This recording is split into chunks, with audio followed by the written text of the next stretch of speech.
Hi,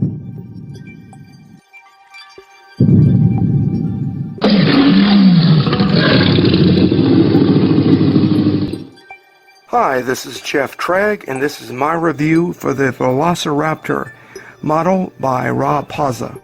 I purchased the STL files from Rob Pazza on the website myminifactory.com. If you go to youtube.com and type in Rob's Model Shop Episode 10 Velociraptor, you can see a really good video that Rob's published on his monster. I printed my model at 200% scale on my FlashForge Guider 2 3D printer. Including the stand, there's a total of 12 parts to my model. To save time and PLA plastic, I printed only the upper top half of the base. Due to the size of the base, I used 15-minute epoxy, and then I used 5-minute epoxy on all the rest of the parts for the model. I used a water-based house paints from Home Depot for the base and for the body of the model. And then I used 2 fluid-ounce acrylic pink, red, and orange paints from Walmart's craft area for the mouth and the orange tiger color. The fake floral for the base also came from Walmart's craft area. The 2 nameplates that I custom made, and I'll be happy to send to you the STL file if you email me at buildingultimatemodels@gmail.com. I spray painted a clear matte coat paint onto the base as well as the rest of the model. I used 2 beetles that came from bigbugs.com, which is located in Arizona. I boiled some water and then soaked the beetles in it for about 2 days. This allowed the leg joints to loosen up so that I could position and glue them down. I printed the skull vertically and used plenty of supports on the teeth. The jaw was printed horizontally, and I had to use a heat gun to sandwich the jaw into the skull for a perfect fit.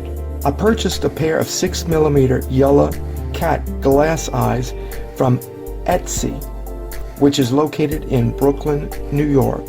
They also sell a pair of orange cat eyes, which also are 6mm and would have also looked very well as well. I used a 15/64" or 5.8mm drill bit and drilled out each eye.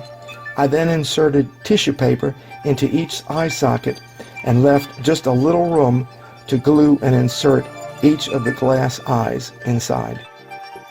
Gluing the legs and arms into the body went relatively well. The 2 tail pieces also went together relatively well.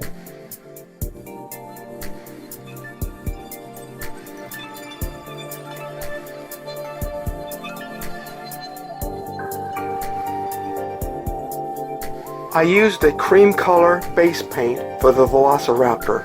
About the only real problem that I had with the model was the leg supports, which were too big to fit into the base. So I had to shave them down quite a bit so that they would fit. There was a small area in the back of each of the feet where the supports could clearly be seen.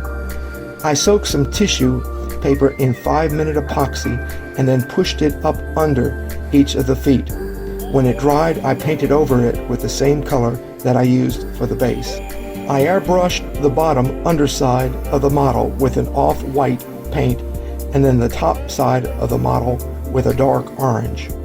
The black tiger stripes were also airbrushed. And here's my finished monster. 387 hours of just print time, which does not include the cutting, sanding, gluing, and painting.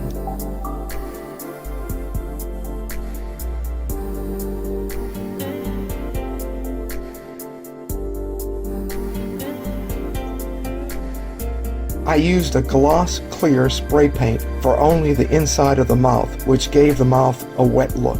I used a glue gun and clear glue sticks for the slime that went into the mouth. I really enjoyed building this 40-inch monster. Now, if you have any questions regarding my monster, You can email me at buildingultimatemodels@gmail.com.